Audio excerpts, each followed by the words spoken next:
जय हिंद friend, welcome to Shri online education. Shri online education channel पर आप सभी का स्वागत है। इस चैनल में हम पीएससी क्लास 12 और क्लास 10th की फिजिक्स सब्जेक्ट की स्टडी करते हैं।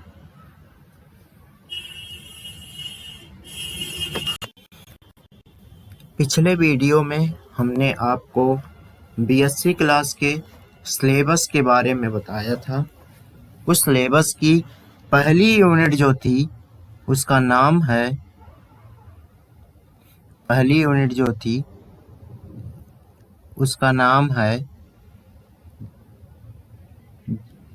यूनिट में पहला टॉपिक जो था growth and decay of current in LR circuit. Growth and decay of current in LR circuit. तो यहाँ पर L और R के बारे में हमें स्टडी करना है। दोस्तों, आपको अब हम बात बताएंगे कंडक्टर के बारे में कि कंडक्टर क्या होता है। जब हम किसी मटेरियल की बात करते हैं तो किसी मटेरियल को जो है बेसिकली ये मटेरियल है, इसको बेसिकली इलेक्ट्रिसिटी के आधार पर, विद्युत के गुणों के आधार पर या इलेक्ट्रिसिटी के बेस पर तीन तरीके से बांटा जा सकता है। पहला, जिसको हम कहते हैं कंडक्टर, दूसरा इंसुलेटर और तीसरा सेमीकंडक्टर। यहाँ पर हम शुरुआत में कंडक्टर के बारे में स्टडी करेंगे। तो कंडक्टर को हिंदी में हम चालक कहते हैं। चालक वे पदार्थ होते हैं या वे मैटर होते हैं जिनमें आवेश जो है आसानी से एक सिरे से दूसरे सिरे तक प्रवाहित हो जाता है। उदाहरण के आधार पर हम कहें तो जितने भी मेटल होते हैं, उसमें इलेक्ट्रॉन आसानी से प्रवाहित होता है, इसलिए सभी मेटल्स जो हैं वह चालक कहलाते हैं। दूसरा बात करें ह्यूमन बॉडी की, ह्यूमन बॉडी में ज़्यादातर मात्रा में मेटल्स होते हैं, इसलिए ह्यूमन बॉडी भी चालक होती है। अर्थ की बात करें यानी पृथ्वी की बात करें तो पृथ्वी जो है सबसे बड़ा चालक है। मरकरी एक प्रकार की लिक्विड मेटल है। यह जो है रूम टेम्परेचर पर लिक्विड में होता है, लेकिन इसको भी हम मेटल की कैटेगरी में रखते हैं, यह भी एक चालक है। और इलेक्ट्रोलाइट्स जो है केमिस्ट्री में हम देखते हैं, जो इलेक्ट्रोड बनाए जाते हैं या जो ऐसे लिक्विड जिसमें मेटल्स के आयन होते हैं उसको हम इलेक्ट्रोलाइट्स कहते हैं, और ये भी कंडक्टर होते हैं। अगर हम यहाँ पर एक खास गुण की बात करें, in metals only electron can move freely so they are called free electrons. Metals में जो है वह केवल इलेक्ट्रॉन आसानी से प्रवाहित होता है और प्रोटॉन नहीं प्रवाहित होता है, इसलिए मेटल्स में जो इलेक्ट्रॉन उपस्थित होता है उसको हम फ्री इलेक्ट्रॉन कहते हैं, फ्री इलेक्ट्रॉन्स कहते हैं। अब हम बात करेंगे आगे इंसुलेटर की। हमारे चारों तरफ कुछ ऐसे भी पदार्थ पाए जाते हैं जिनमें करंट आसानी से प्रवाहित नहीं होती, या ऐसा कहें करंट बिल्कुल प्रवाहित नहीं होती। जैसे लकड़ी की बात करें, वुड की बात करें, लकड़ी या वुड, तो वुड जो है वह है एक प्रकार का इंसुलेटर है। लकड़ी एक प्रकार का इंसुलेटर है या अचालक मटेरियल है, इसमें करंट बिल्कुल प्रवाहित नहीं होती। प्लास्टिक की बात करें तो प्लास्टिक में भी करंट बिल्कुल प्रवाहित नहीं होती। तो ऐसे पदार्थ या ऐसे मैटर या ऐसे मटेरियल्स जिनमें इलेक्ट्रिक चार्ज की हम चार्ज इक्वल टू होता है I इंटू टी, यानी करंट इंटू लगा हुआ समय। तो हम चार्ज कहें या करंट कहें, बात एक ही समझिएगा। यहाँ पे इलेक्ट्रिक चार्ज जो है वह बिल्कुल फ्लो नहीं करता। अब इलेक्ट्रिक चार्ज अगर फ्लो नहीं कर रहा, इसका कारण क्या है? इसका कारण यह है कि जो हमारा पदार्थ है उसके न्यूक्लियस से जो इलेक्ट्रॉन का बॉन्ड बन रहा है वह एक प्रबल बल द्वारा बन रहा है।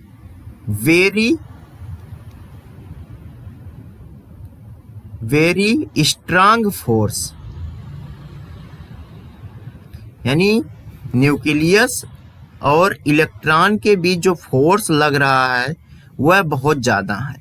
इसलिए इलेक्ट्रॉन जो है वह फ्री होके बाहर मूव नहीं कर सकता, और इलेक्ट्रॉन अगर बाहर मूव नहीं कर सकता तो चार्ज का फ्लो नहीं होगा उस मटेरियल में। उदाहरण के लिए हमारे पास कई उदाहरण हैं, जैसे glass, hard rubber, plastic, ebonite, mica यानी जो हमारा पत्थर होता है, वैक्स या मोम, पेपर में भी करंट फ्लो नहीं होती, ड्राई वुड यानी सूखी लकड़ी इत्यादि।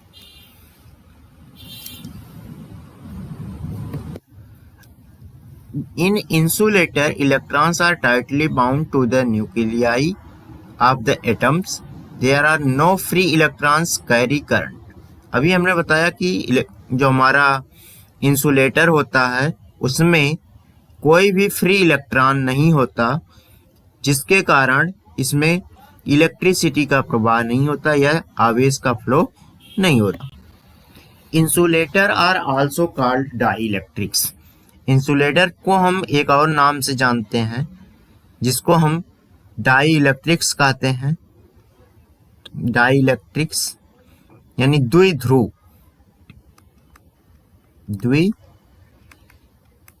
डाइपोल जो होता है इसमें डाइपोल नहीं बनता, यानी डाइइलेक्ट्रिक्स है यह, या ऐसा कहें इसमें द्विध्रुव नहीं बनता है।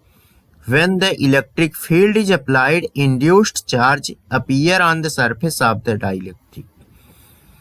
जब मान लीजिए हमारा यह मटेरियल है, इस मटेरियल के दोनों तरफ हम इलेक्ट्रिक फील्ड दे दें, प्रबल इलेक्ट्रिक फील्ड, बहुत ज्यादा स्ट्रांग इलेक्ट्रिक फील्ड दे दें, सॉरी निगेटिव होगा ये, तो इसमें जो है इलेक्ट्रॉन और प्रोटॉन जो हैं वह दो पार्ट में टूट जाते हैं। लेकिन ऐसा होने, इस प्रॉपर्टी को हम डाइइलेक्ट्रिक कहते हैं। लेकिन डाइइलेक्ट्रिक जो होते हैं वो भी इंसुलेटर ही होते हैं, कंडक्टर नहीं होते, क्योंकि यहाँ पे ध्रुवों का अलग अलग टूट जा रहे हैं दो ध्रुव में, या ऐसा कहें कि इलेक्ट्रॉन एक तरफ आ जा रहा है, प्रोटॉन एक तरफ आ जा रहा है। तो इनके अंदर ऐसा गुण होने के कारण इसको डाइइलेक्ट्रिक कहते हैं। लेकिन फिर भी ये इंसुलेटर ही होते हैं, कंडक्टर नहीं होते।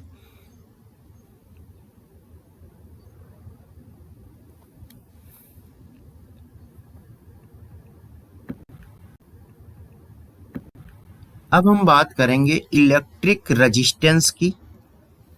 इलेक्ट्रिक रेजिस्टेंस या वैद्युत प्रतिरोध। वैद्युत प्रतिरोध। यह क्या है? यह किसी कंडक्टर का या किसी चालक पदार्थ का वह गुण है जिसके कारण वह इलेक्ट्रॉन में अवरोध उत्पन्न करता है। इलेक्ट्रॉन के फ्लो में अवरोध उत्पन्न जो होता है उसको हम वैद्युत द्विध्रुव के नाम से जानते हैं। जैसे इसे फिगर में हम देखें तो यह हमारा एक कंडक्टर है जिसका सरफेस एरिया ए है और इसमें यहाँ पर इलेक्ट्रॉन है। यह इलेक्ट्रॉन मोशन कर रहे हैं, एक सिरे से दूसरे सिरे की ओर जा रहे हैं। अब इलेक्ट्रिक रेजिस्टेंस जो होता है, the ratio of potential difference to the current is called electric resistance denoted by R of the conductor. कहने का मतलब है कंडक्टर के दोनों सिरों को अगर हमने किसी बैटरी से जोड़ दिया तो इन दोनों सिरों के बीच एक वोल्टेज का डिफरेंस क्रिएट हो जाता है जिसको हम पोटेंशियल डिफरेंस कहते हैं। इस पोटेंशियल डिफरेंस और इस कंडक्टर में फ्लो होने वाली करंट I यानी कि V बाई I का जो रेशियो है, जो अनुपात है, उसको हम क्या कहते हैं? वह एक कांस्टेंट होता है। यह अनुपात जो है वह एक कांस्टेंट होता है जिस कांस्टेंट को हम रेजिस्टेंस कहते हैं। इसको हम R से डिनोट करते हैं। मान लिया कि सर्किट में क्रिएट हुआ पोटेंशियल डिफरेंस V है, वोल्टेज V है। वोल्टेज जो है क्रिएट हुआ पोटेंशियल डिफरेंस, जिस पोटेंशियल डिफरेंस की यूनिट वोल्टेज होती है वह V है, वोल्ट होती है, जिसको हम वोल्टेज के नाम से जानते हैं, वह V है। और सर्किट में प्रवाहित होने वाली करंट I है, तो R equal to V upon I या V upon I equal to R।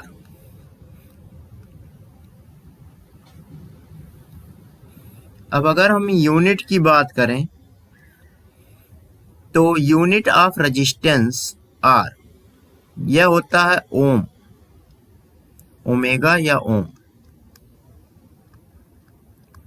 Omega या ओम। एक साइंटिस्ट थे साइमन ओम, जिनके नाम पे इस यूनिट का नाम ओम रखा गया है।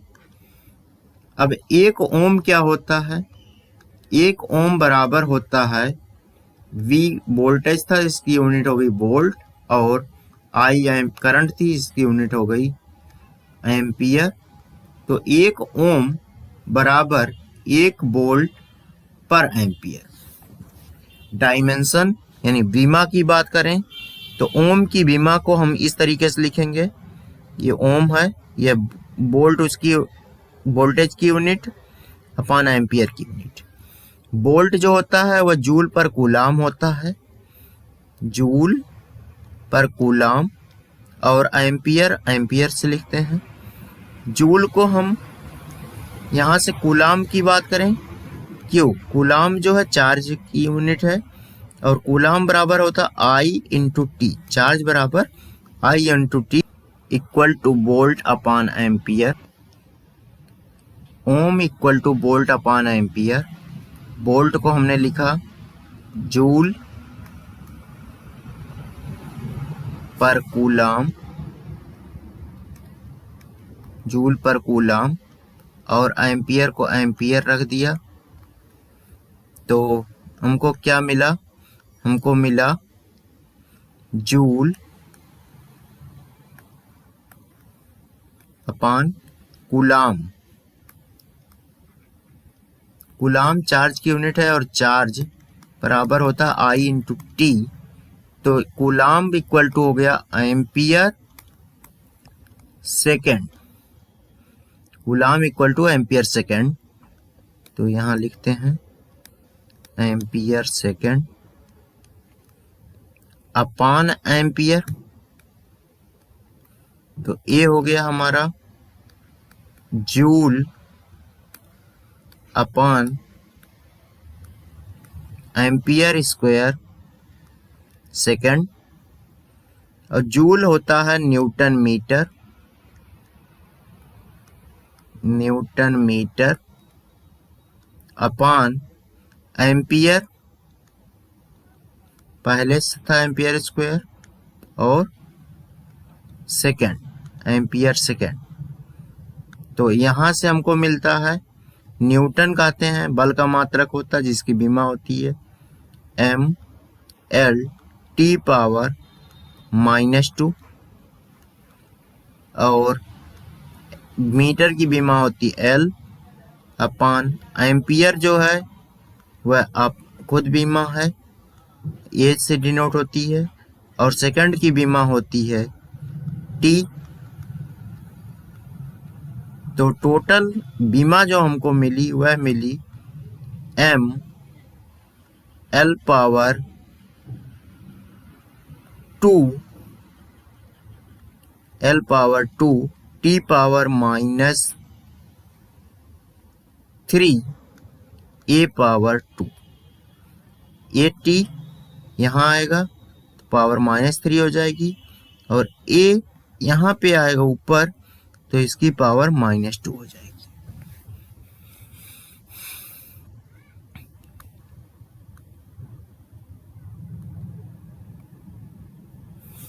अब अगर हम बात करें तो इलेक्ट्रिक कंडक्टेंस। इलेक्ट्रिक कंडक्टेंस क्या होता है? विद्युत चालकता, इसको कहते हैं विद्युत चालकता। विद्युत चालकता, विद्युत चालकता जो है वह है प्रतिरोध का रेसिप्रोकल होता है, यानी 1 प्रतिरोध को हम विद्युत चालकता कहते हैं। इसको अक्षर सिग्मा से दिखाते हैं। तो विद्युत चालकता क्या है? The reciprocal of resistance is called electric conductance denoted by sigma. आगे हम बात करें इलेक्ट्रिक कंडक्टेंस की यूनिट की। यूनिट ऑफ इलेक्ट्रिक कंडक्टेंस को महो कहते हैं, और यह पर मीटर पर ओम या ओम इनवर्स या साइमन के नाम से जाना जाता है। इसकी डायमेंशन, जैसा कि प्रतिरोध का डायमेंशन हमने देखा कि 1/m L power 2 T power -3 A power -2 था। तो ये सारी चीजें ऊपर जाएंगी यहाँ पे, तो ये हो जाएगा m L power 2 m power -1 L power -2 T power 3 A power 2। ये उसकी डायमेंशन होगी।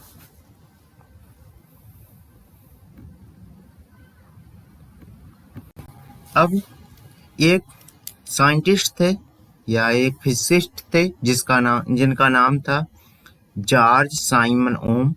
इनके बारे में हमने पहले बताया, जिन्होंने एक नियम दिया जिसको ओम्स लॉ के नाम से जाना जाता है। ओम का नियम कहते हैं इसको। इन्होंने बताया कि अगर कोई कंडक्टर ऐसे सिचुएशन में रखा हुआ है, ऐसे सिचुएशन में कंडक्टर रखा हुआ है जहां पर टेम्परेचर, प्रेशर समान है, यानी टेम्परेचर और प्रेशर में कोई चेंजिंग नहीं हो रही है, उस केस में जो है अगर हम कंडक्टर के सिरों के बीच वोल्टेज अप्लाई कर दें तो उसमें प्रवाहित होने वाली करंट और वोल्टेज और करंट का रेशियो जो होता है, क्या बताया कि कंडक्टर के सिरों के बीच प्रवाहित होने वाला लगने वाला वोल्टेज और प्रवाहित होने वाली करंट का रेशियो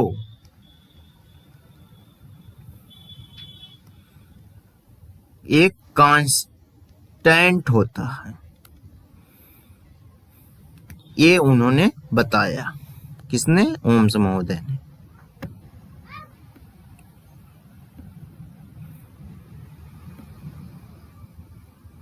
आगे देखिए, but V upon I is R, जैसा कि हमने पीछे बताया आपको, V और I इक्वल टू R होता है। तो यह कांस्टेंट जो था वह R के बराबर होगा। अगर हम ग्राफ खींचें VI के बीच, x एक्सिस पर अगर हम V को रखें, y एक्सिस पर अगर हम I को रखें, और कंडक्टर के लिए अगर हम ग्राफ खींचें तो वह ग्राफ एक, या किसी मेटल के लिए हम ग्राफ खींचें तो वह ग्राफ एक स्ट्रेट लाइन आएगा, वह ग्राफ एक स्ट्रेट लाइन आएगा। तो ओम्स लॉ क्या बताता है? ओम्स लॉ बताता है कि V by I equal to R, और ओम्स लॉ किस सिचुएशन में वैलिड है? तो वैलिडिटी ऑफ ओम्स लॉ की बात करें तो वैलिडिटी ऑफ ओम्स लॉ जो है केवल मेटेलिक कंडक्टर्स के केस में वैलिड है। दूसरी चीज, ओम्स लॉ तभी वैलिड होगा जब VI ग्राफ एक लीनियर या स्ट्रेट लाइन होगा। तीसरी चीज, V अपॉन I का जो मान R है वह रेजिस्टेंस ऑफ ए कंडक्टर, यानी किसी कंडक्टर के रेजिस्टेंस का डिफिनीशन है, परिभाषा है। वेदर, जब कि कंडक्टर ओम्स लॉ को फॉलो करता हो।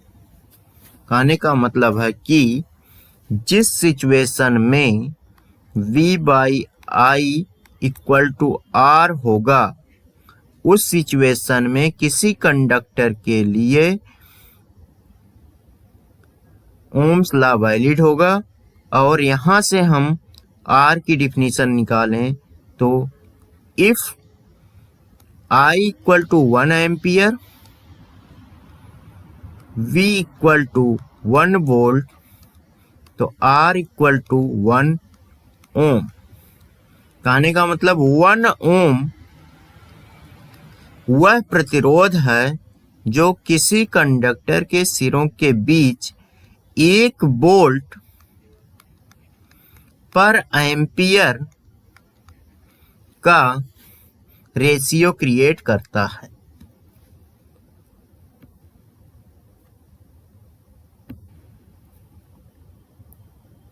Thank you very much. Thanks for watching. हमारे चैनल को लाइक कीजिए, सब्सक्राइब कीजिए, कमेंट कीजिए, जिससे हमको मोटिवेशन मिले और हम चैनल को आगे बढ़ा सकें।